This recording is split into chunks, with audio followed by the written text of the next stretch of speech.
Bom dia, boa tarde, boa noite. Estamos começando a 4ª temporada do podcast Os Nossos, conversas sobre relações e conflitos familiares. Essa 4ª temporada a gente começa num espaço novo, no Espaço Compasso Colab. Eu sou a Dora, fundadora do app Os Nossos, e estou aqui com as minhas amigas e sócias Luciana e Renata. Essa 4ª temporada será sobre temas recorrentes em direitos de família. Sabe aqueles campeões de audiência? Pois é, hoje vamos falar sobre pensão alimentícia no divórcio, um tema super importante. Vamos abordá-lo da parte teórica e prática desse assunto, e algumas questões legais. Vale lembrar que esse podcast não dá orientação jurídica para o seu caso específico. Vamos tratá-lo em termos gerais, tanto da parte teórica quanto prática. Se você está se divorciando e precisa de informação sobre a pensão alimentícia no seu caso, procure orientação profissional específica para você. Bom, vamos começar tentando definir a pensão alimentícia. Então, nesse primeiro segmento, a gente vai falar do que é a pensão e qual é o seu propósito fundamental. Renata, como é que você definiria a pensão alimentícia? Bom, Dora, primeiro preciso dizer que é uma alegria incrível estar aqui nessa casa nova, nesse lugar novo. Eu espero que as pessoas que estão com a gente também gostem desse lugar que nos acolheu de forma tão especial para trazer o podcast agora um videocast, né? Transformar Nesse novo modelo, exatamente. E aí você me pergunta, né? Como é e como definir a pensão alimentícia? Isso me traz um pouco a ideia, e acho que vou compartilhar isso aqui com vocês, que assim, de uns tempos para cá, eu tenho preferido falar e usar a expressão, inclusive, contribuição alimentar. Acho que ela traz já na essência o sentido e a definição do que seria a pensão. Então, só trocando a palavra pensão por contribuição. Por quê? Porque pensionar alguém é contribuir para o sustento dessa pessoa. Então, as pessoas acabam ligando a ideia de pensão com uma quantia em dinheiro, e não necessariamente isso é dessa forma. Então, para definir a pensão, acho que a ideia é pensar na contribuição. É a contribuição alimentar para o sustento de alguém. Então, isso é super importante que a Renata falou, porque a contribuição, ela fica, às vezes, a pessoa vai ou pagar diretamente, né? Então, ela não está despendendo o dinheiro e dando dinheiro para outra pessoa. E mais que isso, às vezes ela está colaborando com os braços, com o tempo, que são preciosos, tão preciosos quanto o dinheiro que alguém pode prover o outro, né? Então, contribuição, adorei. Vou adotar. Muito bom. Renata, como é que a pensão ou a contribuição alimentícia é determinada pelos critérios legais? Eu acho que ao longo do nosso episódio, a gente vai falar um pouco sobre a questão do critério, né, do valor, de proporcionalidade, enfim. Mas acho que para dar o start nisso e respondendo a pergunta do critério, o critério legal que define a pensão ou a contribuição, a gente precisa verificar o seguinte: existe uma relação de direito e dever de sustento entre essas pessoas, e essa relação ela é sempre definida pela lei. Né? Não posso criar. Eu quero ser pensionada por fulano, por ciclano. Puxa, alguém que tem muitos recursos acho que pode contribuir para o meu sustento. Não é assim. A lei determina as situações em que há uma relação de direito e dever de sustento. Então, acho que esse é o primeiro ponto base. Então, eu diria assim, qual é o critério legal para que haja o estabelecimento de uma contribuição alimentar para alguém? Porque existe uma relação de direito e dever de sustento estabelecida pela lei. Ponto. E pegando esse gancho, então, eu vou falar como que a lei, na verdade, prevê isso. Então, a lei brasileira, ela prevê que o dever de sustento é entre ascendente e descendente, que são pais, filhos, avós, né? Entre os irmãos, entre os cônjuges. E quem tem o direito de receber filhos, netos, pais, e a ordem é sempre pleitear o pagamento da obrigação à pessoa mais próxima do parentesco. Então, por exemplo, o filho pede para o pai. Se o pai não tem condição de suprir a totalidade disso, então ele também pode pedir para o avô. Não adianta pedir para o avô primeiro, né? Quer falar? Eu quero. Dei um suspiro, né? Já... a gente gosta de falar bastante, né? Também que acho que é bacana falar nisso, né? Quem é que tem esse direito, quem pode receber, acho que é bacana pensar também que é o seguinte, não exclusivamente é uma pessoa só. Pode acontecer de terem várias pessoas obrigadas a contribuir para o sustento de alguém ao mesmo tempo. Como é o caso de pai e mãe, né? Exatamente. Essa coisa tipo, a gente tem aquela coisa, o pai tem que prover. Não, pai e mãe, Exatamente. se a mãe puder prover. Exatamente. A gente tem a situação do pai e a mãe em relação ao filho, e hoje, cada dia mais comum, era uma coisa que não se via anos atrás, que é, por exemplo, os filhos sendo chamados a contribuir para o sustento dos seus pais, numa situação de vulnerabilidade, idosos, enfim. E aí, fica até mais fácil das pessoas verem isso, né, Lu? Você pode ter 4 filhos, 3 filhos, 2 filhos, contribuindo para o sustento da mesma pessoa, né? O mais importante é que a pessoa que pede, ela tem que ter a efetiva necessidade. Então, ela não consegue prover o seu próprio sustento pelo seu trabalho, enfim. Acho que a necessidade é a coisa mais importante para você pedir, né, a Eu não posso pensão acordar um alimentícia. dia e dizer, nossa, resolvi que eu quero que alguém contribua para o meu sustento, não é? Seria ótimo, né, poder ter isso, mas não é assim. A pessoa precisa estar numa uma posição de necessidade efetiva. Exato. Agora, quando você falou, Renata, da possibilidade dos filhos ajudarem no sustento dos pais, eu fiquei pensando que isso também tem acontecido porque a expectativa de vida aumentou, né? Então, acho que tem uma geração aí de pais que talvez não tenha conseguido se organizar financeiramente para viver tanto. Ótimo que estamos vivendo mais, né? Mas financeiramente isso também se tornou um problema, né? A longevidade em relação a uma aposentadoria ou até, enfim, uma pessoa que tem as economias guardadas.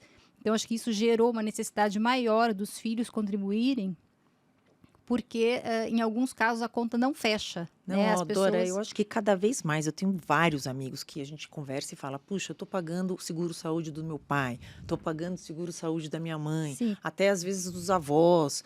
E tem essa necessidade, exatamente o que você falou. As pessoas os viveram pais- muito, de repente pararam de trabalhar mais cedo, as coisas estão mais caras. E eu acho que até o nosso aplicativo é bom para isso, porque você pode juntar os filhos para discutir como que você vai contribuir para esse pai, né? Tem o filho que mora fora, o filho que não tem o dinheiro, mas ele pode despender tempo com esse pai. É isso que tem que... A contribuição que cada um vai dar. Eu me lembrei também que quando começaram a aparecer vários casos em que os avós foram chamados a contribuir com o sustento dos netos.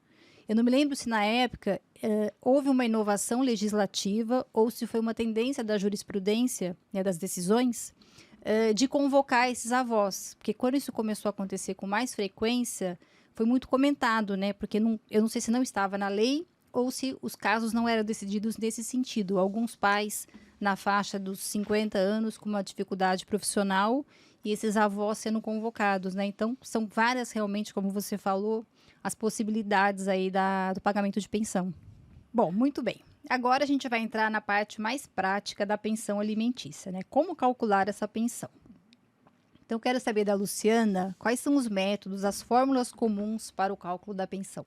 Adoro esse tema, porque o pessoal chega lá no escritório e fala assim, mas não é 30% do salário De ou onde do vem rendimento? esse Então, 30%? na verdade, Dora, é assim, não é da lei, não é de nenhum lugar. Esses 30% ele surgiu, acredito que seria uma proporção, até num primeiro momento, porque aquele que pede, né, ele vai pedir liminarmente, ele está numa situação de necessidade efetiva. Então, ele pede, ele fala, olha, eu estou precisando já, essa urgência. Então, o juiz, sem até escutar a outra parte, ele vai já fixar. Para ter certeza que a outra parte vai dar alguma coisa, eu acho que eles colocam essa porcentagem em cima do olerite, ou enfim, geralmente do olerite, né, que é mais fácil da pessoa que está recebendo e que vai ser a pessoa que vai prestar a obrigação. Então, fica entre 20, 30, e não só a pessoa sabe que ela vai ter que contribuir, e a pessoa vai ter certeza que nesse primeiro momento ela vai receber alguma coisa. E aí sim a gente parte para a fórmula efetiva Para fazer a apuração, né? para fazer a apuração, porque na verdade é o seguinte, tem aquele jargão, né? Necessidade e possibilidade. Necessidade daquele que pede, possibilidade daquele que prover. Uhum.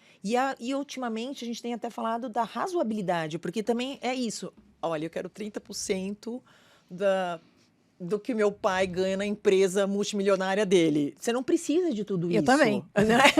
Todos nós. Quem não quer? Então você não precisa. Então tem que ser razoável, porque, Uhum. de verdade, a pensão é para suprir uma necessidade efetiva daquele que está pedindo e aquele que está provendo poder também saber, fazer as suas contas, quanto que ele vai poder despender das rendas que ele tem para ajudar quem precisa, né?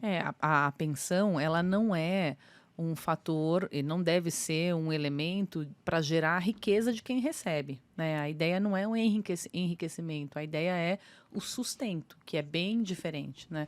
E acho que, assim, existe uma questão, é que a lei, ela não é acessível. Embora ela seja de fácil acesso, você põe na internet Google, Código Civil, você vai encontrar, é difícil você destrinchar o que está ali, como aplicar. Então, muitas pessoas que a gente atende têm essa dúvida, acham realmente que Que tá existe em algum escrito. lugar que está escrito que tem que pagar 30%. É. Né? E dos estudos que eu fiz, das reflexões que eu fiz sobre isso, eu fiquei com a crença de que, na verdade, esses 30% acabou surgindo quase que como um limitador, né, daquilo, quanto eu posso tirar da renda de alguém para não prejudicar o sustento desta própria pessoa, porque também é uma previsão na lei sobre isso. Eu tenho que contribuir para o sustento da outra, mas eu não posso fazer com que essa contribuição prejudique o meu sustento, porque senão isso. cai a casa toda, né? Mas também não adianta o cara chegar e falar, o cara, né, a pessoa falar, não, só vou dar 30% e ela tem que sustentar 5 pessoas, porque, né, o pessoal que tem uma renda baixa é que geralmente quase a totalidade da renda dessa pessoa é voltada para o sustento daquela família. Então, 30% às vezes não é suficiente, porque alguém vai pagar essa conta, né? Se não for o pai, vai ser a mãe, se não for o pai, é a mãe, Os avós. os avós, ou não, ou a pessoa vai ter que se virar, porque... E Lu, eu acho que não é só numa situação de uma renda menor, né? Mas eu acho que depende da particularidade de cada família. Então, assim, quantas pessoas trabalham naquela família? Pensando num modelo, né? Num exemplo, mãe, pai, 2 filhos. Essa renda vem da mãe e vem do pai? Essa renda vem só da mãe? Essa renda vem só do pai? Como é que essa família vive? Vive com salário? Vive com renda de aplicação? E é muito difícil para um juiz, num primeiro momento, sem conhecer com peculiaridade profundidade, do caso, a né? peculiaridade daquele caso, definir o que é correto. Então, essa fixação liminar nos 30% que foi se criando, ela, assim, bom, vou garantir o básico e vamos discutir, vamos ver. discutir. O problema é que, na minha forma de ver, acho que não sei se a gente está fugindo um pouco do tema da pergunta, Dora, mas é que, assim, as pessoas acabam desviando um pouco do rumo na hora de fazer o pedido da pensão. Então, assim, acho que o juiz não vai fixar o que eu estou pedindo, então tem que pedir mais para que o juiz fixe atenda o que eu preciso. O juiz não vai fixar, se eu oferecer tanto, o juiz vai oferecer mais, então vai fixar mais, então eu vou oferecer menos. Você fica trabalhando com uma margem. Uma barganhar. E aí aquilo que está se falando no processo não necessariamente é a verdade da família, né? Então, eu acho que, assim, vale aqui alguém tem que começar um movimento de um pouco mais de transparência e de consciência na hora de fazer esses pedidos, né? Eu acho que uma coisa que eu fiquei pensando quando vocês falaram do sustento é a questão do padrão de vida, que é uma discussão eterna nas varas de família, nos casos das pessoas mais privilegiadas economicamente, né? Porque todo mundo tem a expectativa de, com o divórcio, manter o mesmo padrão de vida. E nem sempre isso é possível. Aliás, eu acho que em muitos casos isso não é possível, né? Raramente, né? Porque ninguém tem consciência, e eu acho que isso é natural, que com o divórcio a vida muda. São 2 casas, enfim, às vezes é só uma fonte de renda. Então é complicado manter esse mesmo padrão. É matemática, sabe? Eu acho que é isso que as pessoas precisam ter consciência, que é matemática. Agora você vai ter 2 casas, 2 modos de vida, 2 logísticas. A Andréa Pachá, aquela juíza do Rio, ela fala que o divórcio, economicamente, é um péssimo negócio. Quantas pessoas ficam casadas para não se divorciar, para não ter que enfrentar essa discussão? Então essa questão é o sustento. Em que padrão de vida? No anterior, se possível, ok, mas muitas vezes não é possível. E essa frustração, porque em geral não vai ser possível, faz com que a discussão sobre a pensão às vezes se prolongue por anos, né? Não sei se vocês têm essa experiência. Eu acho que essa é a maior causa dos processos longos, porque é uma expectativa muito grande. Vou mais além, Rê. É assim, o profissional às vezes cria uma expectativa, dá uma expectativa para o cliente que não é real. De que o padrão de vida não vai mudar. Que não vai mudar, que fique tranquila que nós vamos conseguir uma pensão muito alta. E não é bem assim, né? Hoje em dia, acho que nós estamos todo mundo num movimento que você tem que ser responsável por aquilo que você cria. Então, você é responsável pelos seus filhos, você é responsável pela sua renda, você é responsável pela aquela família que não existe mais. E como que a gente vai fazer uma nova história? Então, Lu, Dora, eu tive uma vez uma situação no escritório de um casal e eu advogava para uma pessoa e tinha uma advogada que advogava para outra e que depois de algumas reuniões, entendendo as dificuldades do divórcio, o custo emocional e também o financeiro do divórcio, eles perceberam que passaram a refletir se teriam tentado de tudo antes do divórcio. E chegaram à conclusão de que não, de que valia tentar ainda algumas ferramentas para ficarem juntos. E uma curiosidade, questionaram isso pelo custo financeiro ou emocional? Pelo custo financeiro. Então, que é a ligação do que é aqui, né? E eles ficaram juntos mais um tempo, cerca de um ano e pouco depois. Para reorganizar isso, até entender o que precisava, como é que a coisa podia se organizar. E depois acabaram se divorciando, mas numa condição melhor, né?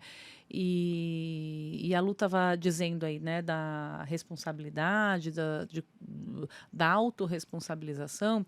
É assim, as pessoas querem, não dá para generalizar, mas em geral o que a gente acaba assistindo é uma tentativa no momento do divórcio de empurrar para o outro a responsabilidade daquela situação que eles estão enfrentando. Então, um casal que viveu num determinado padrão de vida a custo de queimar patrimônio, como é que isso vai funcionar, manter, né? Vai se manter? Né? Então, assim, se a gente queimou o patrimônio para viver dessa forma e eu tenho ainda algum patrimônio e eu vou dividir, os dois vão ter que continuar queimando, né? Ou não, ou vão baixar o padrão. Não dá para dizer assim, não, eu quero que você continue mantendo esse formato e eu vou manter o meu patrimônio reservado. Então, eu acho que as pessoas chegam ao divórcio com um pouco autoconhecimento do que as trouxe até ali, história, né? E das dificuldades que vai enfrentar. O divórcio o divórcio é uma saída árdua para uma situação, sabe? Não é uma coisa simples, né? As pessoas às vezes percebem que vão para o divórcio achando que vão resolver todas as situações do dia para a noite sem sofrimento, né? Eu acho que também o que você falou sobre patrimônio e renda. Claro, as pessoas em geral sabem a diferença, mas elas não têm uma consciência a médio e longo prazo do que significa viver de renda e patrimônio. Pois é. Né? Então, às vezes, você tem um bom patrimônio, não tem a renda, mas não se programou a partir do divórcio, né, para ter aquele padrão de vida por 10, 15, 20 anos só com o patrimônio, né? Fazendo o patrimônio render, vamos dizer assim. E a gente volta naquela história que você falou, as pessoas estão vivendo mais, né? E aí, você tem aquele patrimônio, então vamos torrar esse patrimônio, e aí? Quanto tempo demora para torrar esse patrimônio? Então, tem que dar uma reorganizada. E eu acho bem interessante o que a Rê falou, isso, de repente tem que dar aquela respirada, procurar bons profissionais para organizar e ter a vontade de organizar, né? Porque tem gente que não tem vontade de organizar. Não. Ou não quer se responsabilizar por isso também, né? Não é uma conversa fácil, né? E no momento do divórcio, que as pessoas estão chateadas, às vezes com raiva, sem dúvida, fica mais difícil ainda olhar para essas questões objetivas, né? E tudo se mistura, né? Porque aí você está ao mesmo tempo tratando da guarda dos filhos, da convivência, do exercício, né, do poder familiar, de onde os filhos vão morar, como é que muitas vezes você tem um lar que foi moldado para aquela família e que fica difícil manter duplicado. Então, se eu vou manter esse lar principal, quem é o adulto que vai estar ali? Regada a um monte de frustração. É uma coisa É bem complexo. muito difícil, né? E aí, para os advogados que assistem, acho que também precisam buscar uma preparação para saber lidar com isso de uma forma consciente, não colocando lenha na fogueira, defendendo, claro, buscando preservar o interesse do seu cliente, mas eu acho que até destacando um pouco a importância e o valor que tem a autonomia para decidir, que existe no âmbito consensual. Então, enquanto nós estamos falando sobre como é que a gente vai construir isso aqui, então a gente falou de possibilidade, necessidade, razoabilidade. Então, nesses critérios, trazendo as expectativas de um de outro, colocando na mesa com transparência, como é que a gente vai organizar isso aqui? Eu posso ceder aqui, não posso? Com o que eu posso conviver? Qual é o consenso que funciona para mim? Isso tem um poder. A partir do momento que o casal acaba outorgando para o judiciário o dever de decidir. Precisa entender o risco que está nesta decisão, que é deixar de ter autonomia e o protagonismo na decisão. Porque aí as pessoas vão para o judiciário achando que o judiciário vai resolver e vai decidir do jeito que elas querem. Eu acho que eu gosto de falar que covardes são aqueles que vão para o judiciário, de verdade, porque você tem que vir para a mesa. A gente que gosta de falar de mediação, né? Você tem que vir para a mesa e ter a responsabilidade das decisões que você vai tomar. A relação, ela é continuada. Você vai ter esse filho para sempre, dividir esse filho com essa outra pessoa que você escolheu para dividir, né? Então, enfim, a gente está fugindo do tema. Não, mas é normal. São muitos temas transversais mas aqui, vamos né? falar mais sobre isso. Mas é que eu acho que é importante mesmo trazer essa complexidade e mostrar que a questão, ela não faz aí uma minutinha e põe. Tem muita emoção carregada, muita expectativa. Eu acho que quando entra o judiciário, né, tem uma questão que, por mais preparado que o juiz seja, né, e sempre ele não conhece aquela família. Então, ele dá uma decisão a partir do processo, mas ele não está dentro daquela casa para acompanhar aquela família e saber como moldar o caso melhor. E uma outra coisa que eu fiquei pensando é que também a discussão de pensão no judiciário tem uma expectativa das pessoas de que o judiciário acolha o desamparo que vem do divórcio. E o judiciário não acolhe. Disso, então, a gente dá nome para esse desamparo através dos bens, em alguns casos. Sim. Então, quando você não recebe a pensão no valor que você gostaria, ou quando na partilha você fica sem um bem, o desamparo também está naquela conversa, né? Não, eu adoro contar a seguinte história.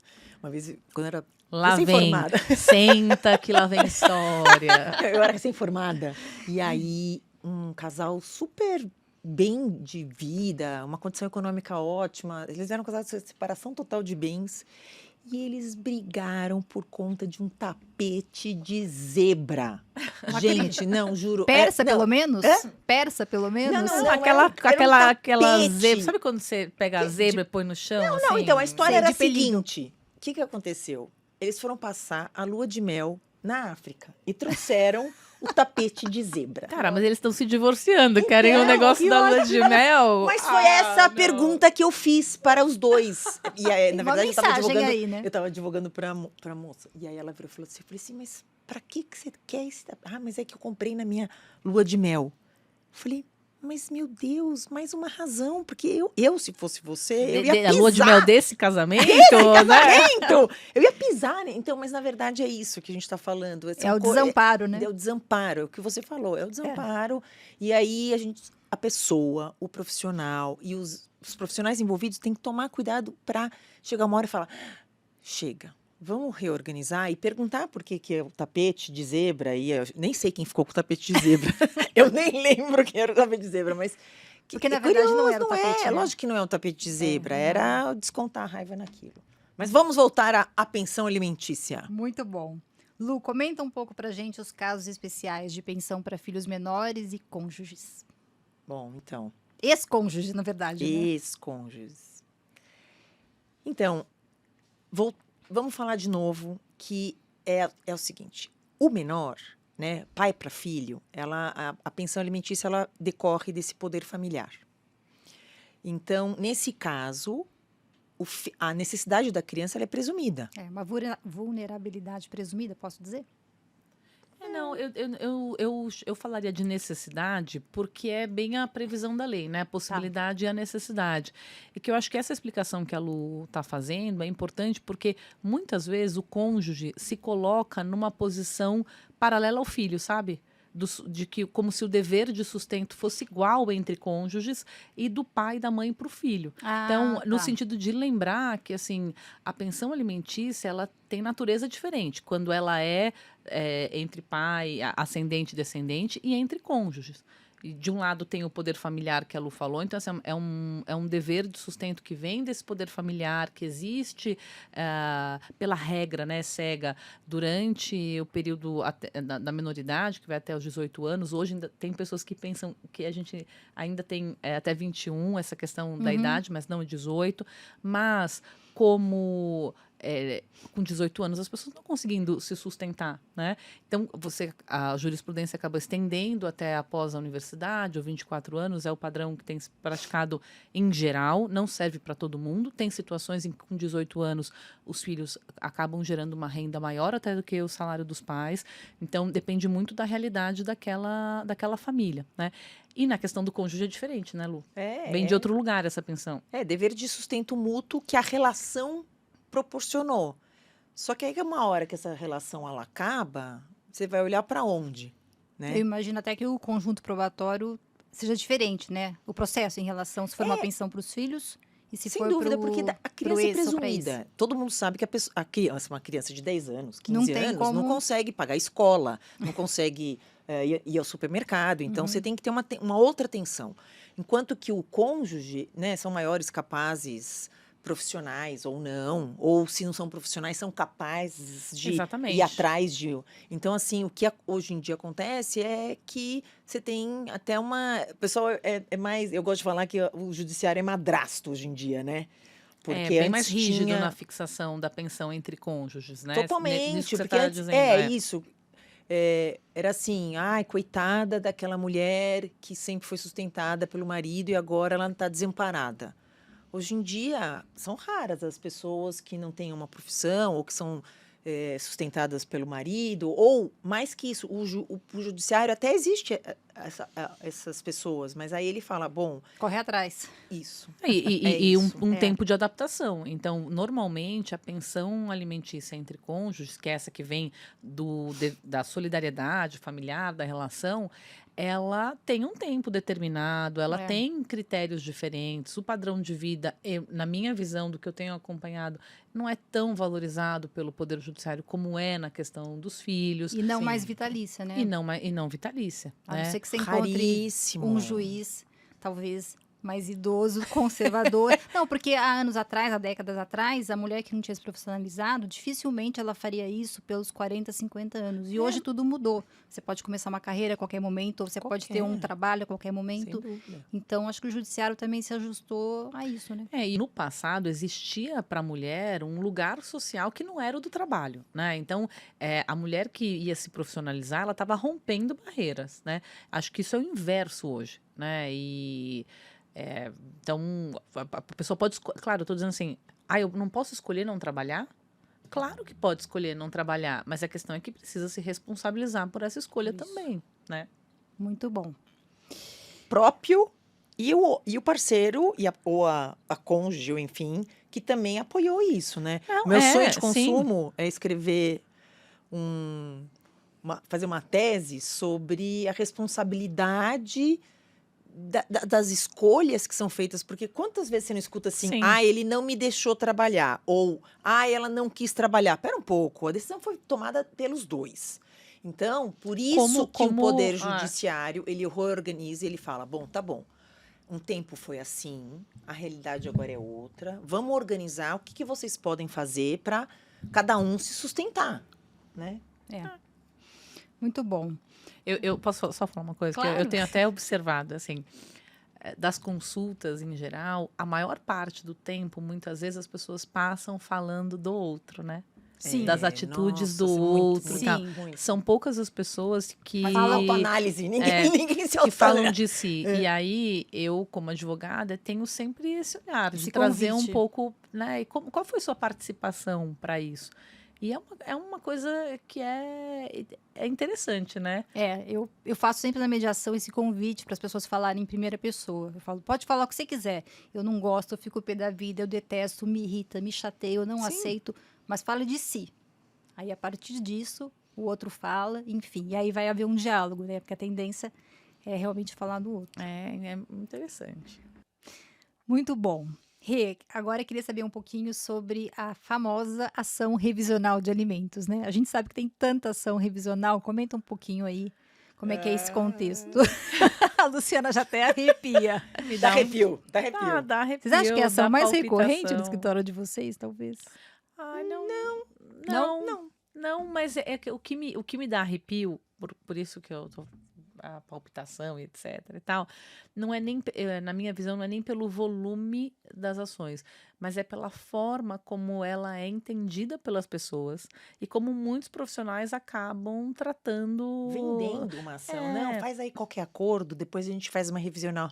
Ai, meu Deus. Juro? Move o Estado, move Não. a máquina Não, pública. juro. E às vezes é um pedido que Não, não tá faz bom, tanto vou sentido. aceitar isso, porque daqui a pouco eu peço uma revisional. Não, querido, não vai rolar. Eu sempre falo, você precisa assumir uma contribuição sem contar com uma revisão. Porque essa Isso é revisão, super importante, ela né? não é garantida. E mais, uma coisa é a revisão depois de todo o processamento da ação, que pode levar 2, 3, 4 anos. Né? E outra coisa é uma revisão liminar. Por quê? Porque quando você efetivamente está precisando rever aquela obrigação, você não precisa disso para daqui 3 anos. Você precisa disso Já. agora. E é comum a decisão liminar? Não, eu diria que é Não. incomum. Incomum. E assim, às vezes tem mudanças drásticas ou não tão drásticas, mas mesmo assim, precisa ter o contraditório bem formado para ter uma mudança, né? Eu acho assim, eu não diria que ela é proibida, Uhum. nem que ela é impossível. Mas ela tem que. Raramente. Ela, Eu raramente. acho que eu nunca tive uma liminar de revisão. Eu tive Eu tenho. algumas, mas em situação assim. Extremas. Extremas, em situação que a pensão foi fixada e organizada numa situação de desequilíbrio. Então, por exemplo, uma situação de pai e mãe contribuindo para o sustento do filho, um dever de sustento que é dos dois. Por alguma razão, no momento do divórcio, a pensão foi fixada em benefício do filho, concentrando só em um deles o dever de sustento. Então, essa é uma situação de desequilíbrio, né? Porque alguém está exercendo sozinho um dever que, na verdade, tem que ser compartilhado entre dois. Então, não é uma situação que tem que perdurar para sempre, né? Então, nessa situação, você mostrando que aquela excepcionalidade que previu a fixação naquele formato já não existe, você tem mais chance de uma revisão, né? Mas quando faz acordo...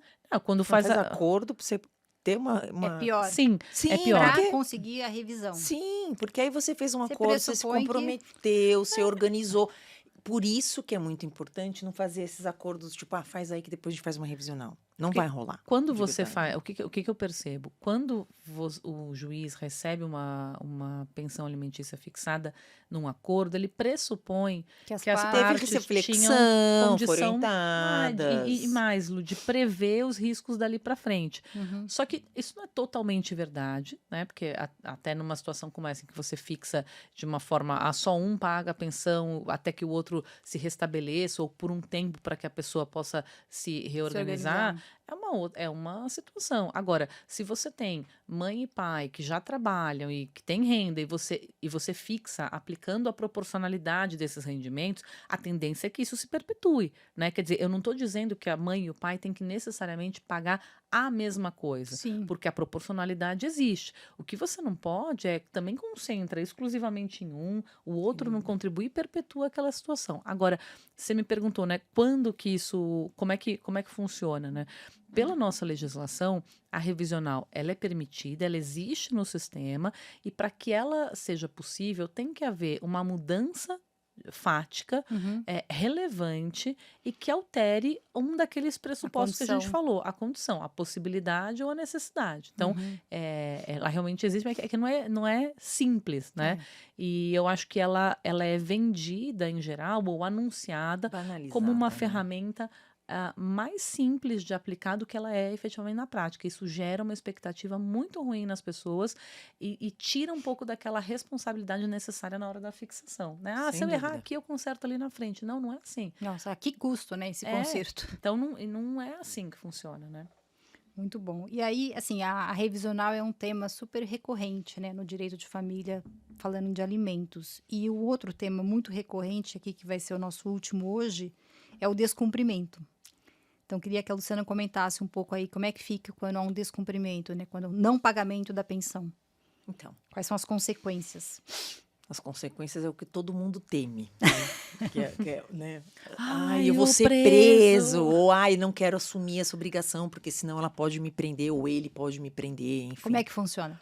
Então, não é tão simples assim também, né? Uhum. É uma questão que, tecnicamente, hoje em dia, chama-se cumprimento de sentença, mesmo que não tenha havido uma sentença. Pode ser uma decisão liminar, que não está sendo cumprida, então Uhum. tem que ter efetivamente uma necessidade urgente. Então, para pedir a prisão, você precisa, no máximo, estar cobrando os últimos 3 descumprimentos, porque se entende de uma necessidade premente mesmo, Claro. né? Porque não pode fazer assim, então, olha, faz 5 anos que eu não recebo pensão, então, por favor, cite o meu ex-companheiro sob pena de prisão. Então, na verdade, existem 2 formas. Uma é que é isso, paga em 3 dias sob pena de prisão.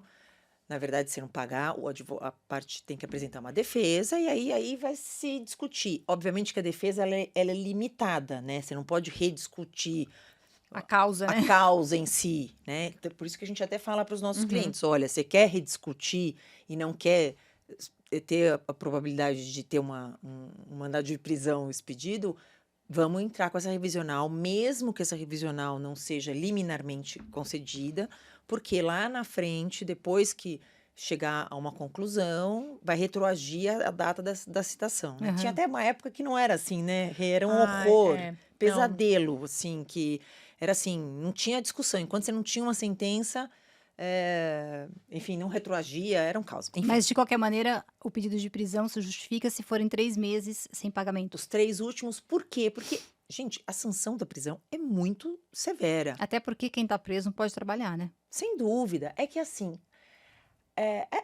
a multa, né, que é a sanção, ela é destinada àquele que está fazendo sacanagem no não pagamento, vamos dizer assim, Uhum. né?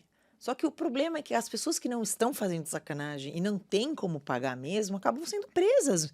E aí essas pessoas que não têm como pagar são presas. E você está falando, aí a pessoa não trabalha, fica presa. E o fato de você ficar preso de 30 ou até, hoje pode ser de 30 a 60, 90, né? O que acontece é que não é que ele, tá bom, ficou preso, perdoou a dívida. A dívida persiste. E hoje em dia, dever no judiciário é uma delícia, né? 1% de juros moratórios, mais a correção monetária. Eu falo que é o melhor investimento hoje em dia é dever no judiciário, porque é isso, 1% ao mês e mais correção monetária. Você pode, inclusive, mas você pode efetivamente cobrar, por exemplo, nunca cobrei, mas agora efetivamente estou precisando, eu fui legal no passado, mas não quero agora. Então, aí é outro artigo que você cita a pessoa para pagar em 15 dias ou apresentar defesa sob pena de penhora. E aí é um outro procedimento, né? Uhum. Porque a pena de prisão é grave Sim. e ela tem que estar relacionada com aquele valor necessário para o sustento ali do momento, né? Você vai cobrar uma pensão de 1 ano atrás, você não está dependendo daquele valor para Claro, viver hoje, né? Já claro. viveu 1 ano sem Não, e receber. existe um olhar do judiciário, puxa, você tem essa ferramenta, você está efetivamente precisando, você ingresse. Você não ingressou, como que tem um jargão que fala, dormiu no direito, dormiu... O direito não protege quem dorme, nesse é sentido? isso aí. É isso mesmo. Não, ou então também tem o camarão que dorme, a onda leva, né? Muito Isso não é bom. muito jurídico. Não é jurídico, mas é, Mas é bom, mas é bom. conhecido.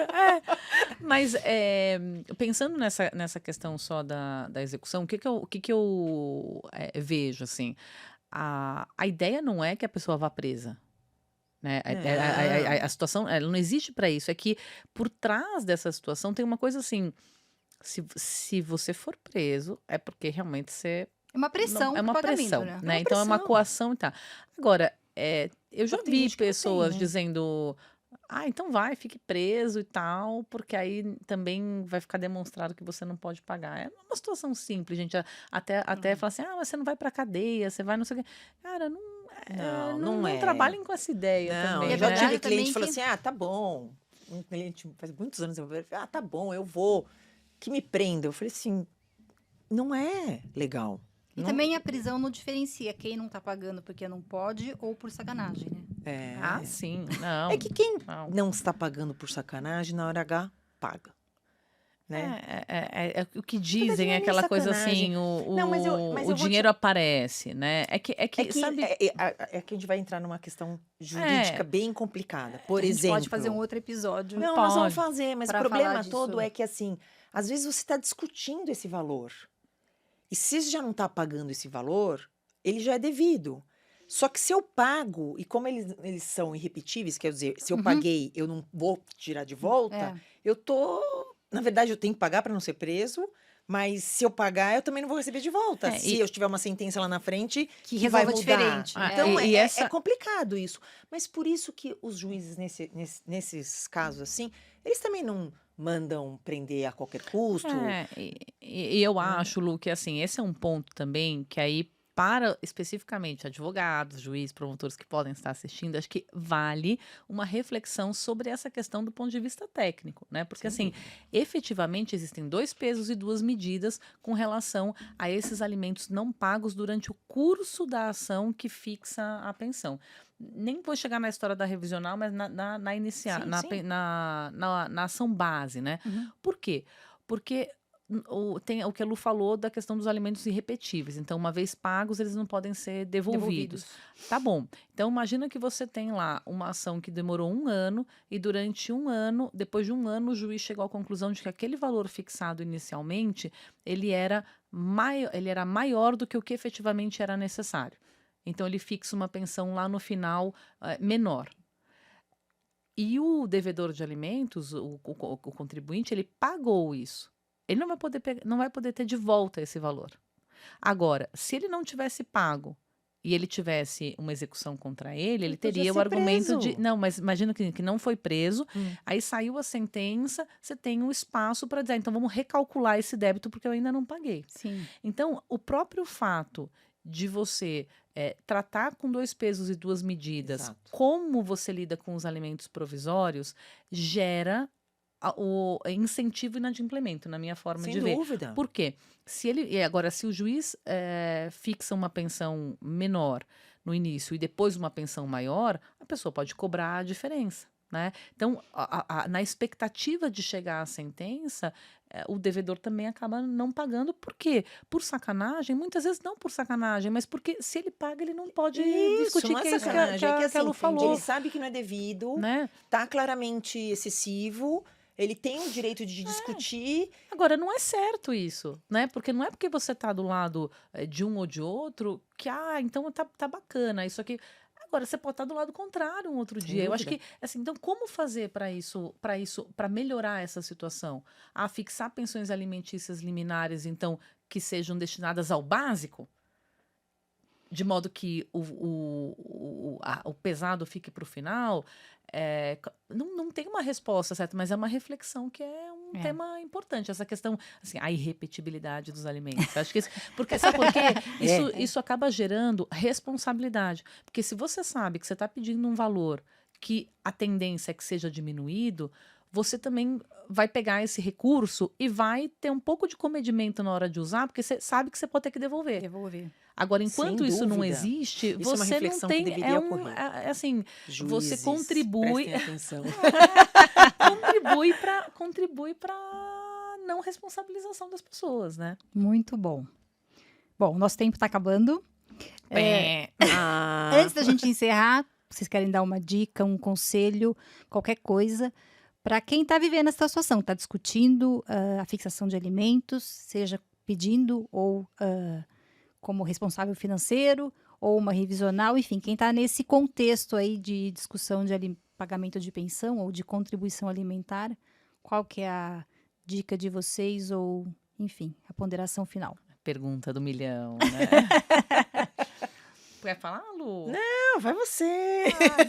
Bom, o que eu acho? A primeira coisa, quanto mais a questão for tratada de forma transparente e objetiva, melhor. Então, isso também é um dever do advogado, porque o cliente está lá no auge da sua emoção, o advogado tem essa responsabilidade de trazer a pessoa de volta à terra, né? Então, acho que as pessoas precisam de transparência e objetividade. Não utilizar a pensão alimentícia como forma de compensação ou retaliação. Então, é entender que, assim... Ai, o cara foi sacana, a mulher foi sacana, não sei o quê. Pague. Então, eu acho que é importante tratar... estabelecer uma fronteira para esse assunto em relação aos outros. E o que eu acho que é mais bacana, que se a gente pudesse criar uma cultura de agir dessa forma que eu vou falar, pode funcionar, é que assim, que as próprias partes dentro daquele acordo estabeleçam um pouco mais o por que estão fixando daquele jeito. Qual é o contexto daquele momento que justifica a fixação naquele formato? Quais são os gatilhos que eles estão prevendo para uma... E escrever expressamente no acordo.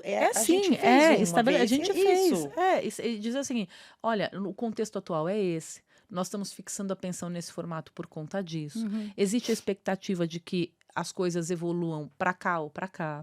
Se acontecer isso, nós temos o compromisso de revisar.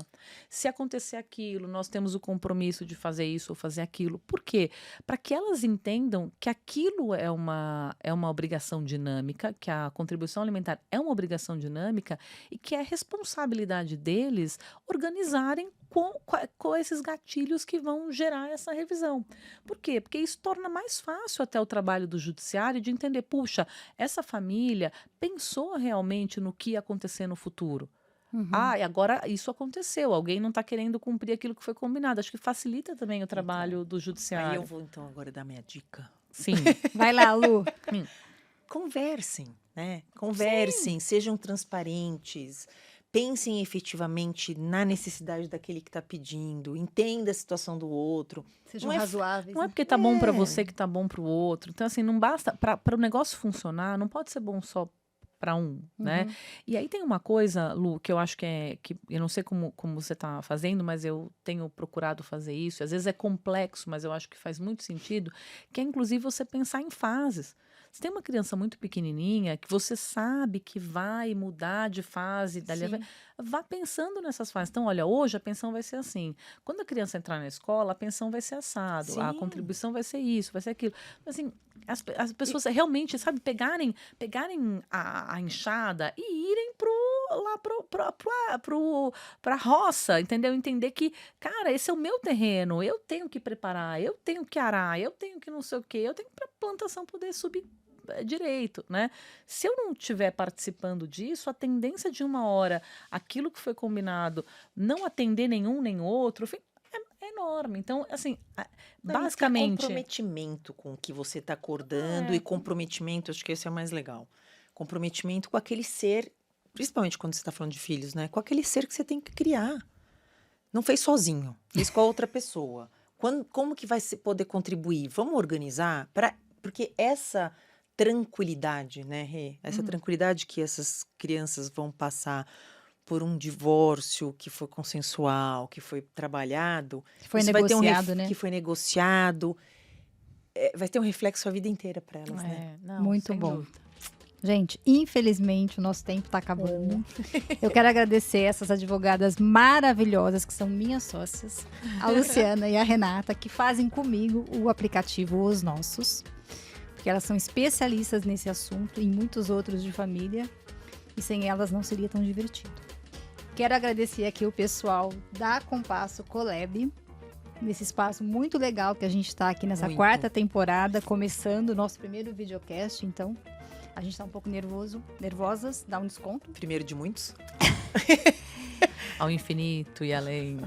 E aí eu convido todo mundo para ouvir os outros episódios do podcast, seguir a gente no Instagram, os nossos _, baixar o aplicativo e sempre tentar conversar e negociar com a ex, porque a família toda agradece. Então, muito obrigada e até o próximo episódio. Legal. Até!